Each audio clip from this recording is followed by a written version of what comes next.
अस्सलाम वालेकुम। मैंने दोस्तों से पूछा था कि इसका नाम क्या रखना है, तो बहुत सारे लोगों ने बहुत सारे नाम रिकमेंड किए थे, लेकिन हमने इसका नाम चूँकि ये मोहम्मद फ़ैज़ान है तो इसका नाम हम इंशाल्लाह रखेंगे मोहम्मद ज़ीशान।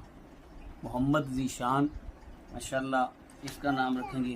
और इसके लिए सब दोस्त जो है वो दुआ करें, अल्लाह ताला इसको सेहत और तंदरुस्ती अता फरमाए और अल्लाह करीम इसको नेक बनाए।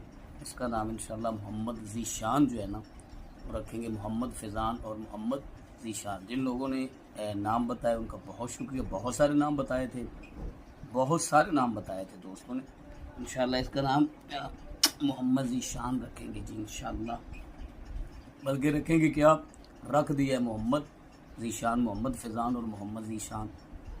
तो अल्लाह ताला जिनके यहाँ औलाद नहीं है अल्लाह ताला उनको अता फरमाए, जिनके यहाँ बेटे हैं बेटियाँ अता फरमाए, जिनके यहाँ बेटियाँ हैं उनको बेटियाँ अता फरमाए। तो अल्लाह करीम का बहुत बहुत शुक्र है कि अल्लाह करीम ने एक और बेटा अता फरमाया है। इसके लिए दुआ ज़रूर करें सब दोस्त। अल्लाह हाफ़िज़।